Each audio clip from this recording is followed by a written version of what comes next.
शिव पुराण से जुड़ी कथा के अनुसार शिलाद नामक मुनि हमेशा तप और योग में लीन रहते थे, जिस कारण वे अपने गृहस्थ जीवन को समय नहीं दे पाते थे। शिलाद मुनि के योग और तप में व्यस्त रहने और ब्रह्मचारी होने के कारण उनका वंश समाप्ति की ओर था। ये सब देख उनके पितरों की चिंता बढ़ गई। तब शिलाद मुनि ने संतान की कामना के लिए देवराज इंद्र को अपने तप से प्रसन्न किया। शिलाद मुनि ने इंद्रदेव से ऐसी संतान का वरदान मांगा जो कि जन्म और मृत्यु के बंधन से मुक्त हो, लेकिन इंद्रदेव ऐसा वरदान देने में असमर्थ थे। उन्होंने शिलाद मुनि को भगवान शिव से वरदान मांगने को कहा। शिलाद मुनि ने फिर कठोर तपस्या की और भगवान शिव को प्रसन्न किया। शिलाद मुनि की तपस्या से प्रसन्न होकर शिवजी ने उनके स्वयं पुत्र के रूप में प्रकट होने का वरदान दिया। शिवजी नंदी के रूप में प्रकट हुए।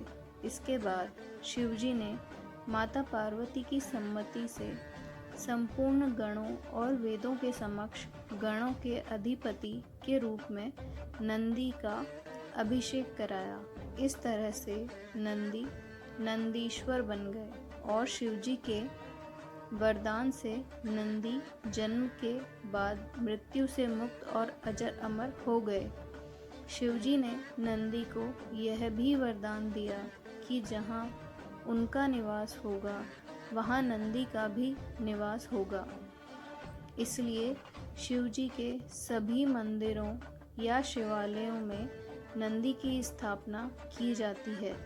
एक अन्य कथा के अनुसार समुद्र मंथन के समय हलाहल विष निकला था। संपूर्ण संसार की रक्षा के लिए शिवजी ने स्वयं इसे पी लिया, लेकिन विषपान करते समय कुछ बूंदें धरती पर गिर गई थी, जिसे नंदी ने चाट लिया। नंदी का ये प्रेम और समर्पण देख भगवान शिव प्रसन्न हुए और उन्होंने नंदी को अपने सबसे बड़े भक्त की उपाधि दी। इस तरह नंदी भगवान शिव की सवारी के साथ ही उनके सबसे बड़े भक्त भी कहलाते हैं। वीडियो लाइक करें, शेयर करें और सब्सक्राइब करें। Thank you.